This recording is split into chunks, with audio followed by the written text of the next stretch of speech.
said, I'm going to wait till, I get down there the 1st of February and see who's on the paper. Yeah. I play with it all the time. I mean, that's what managers do. I mean, they sit at home and doodle and, you're out to dinner and you're writing on a napkin and things like that, and you envision it. I'll talk to the coaches over the course of the winter to see get their thoughts on different things and what we got going on. But till we get there, see who's actually on the page.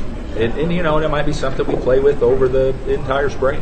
And I don't think we're going to, when we open the grapefruit season, I don't think it's, going to have a lineup that's set yet.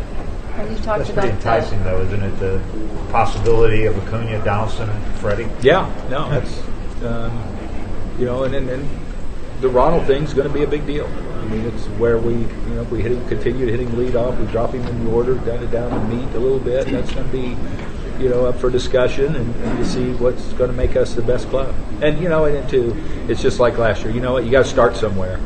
Then as the season plays out and you live it, things kind of have a way of working, with the changes that you make. It's just on the fly a lot of times, and in the, as to how you're going, how players are, things like that, and adjustments that you have to make.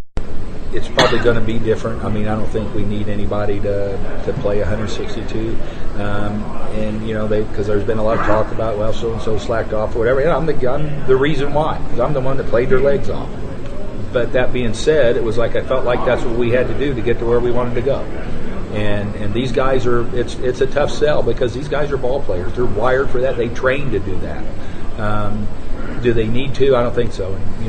Hopefully, we get the depth back where we don't have to do that. I didn't feel like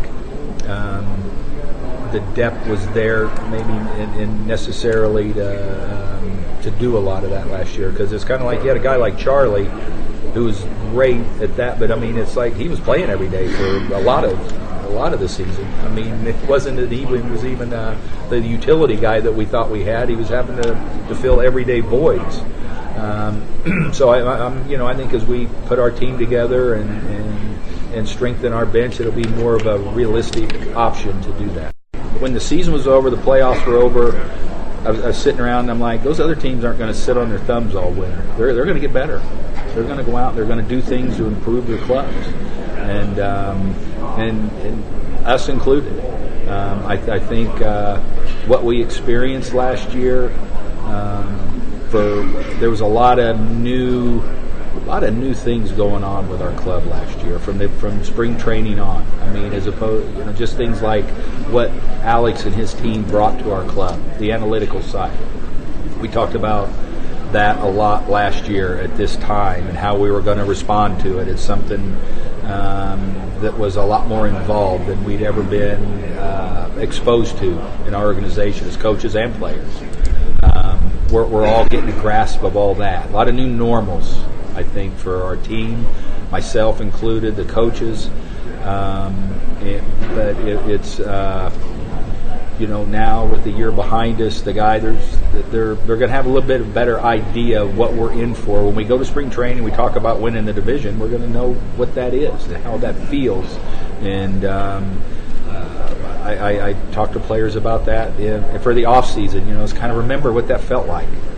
That day we clinched, and when you're doing your off-season workouts and you're preparing, it's something that you never, I don't think, want to lose sight of. And now you know what the goal is. We talked about it last year, but it's kind of talk. Now it's kind of like we've experienced it, and we know where we want to get and what we want to do.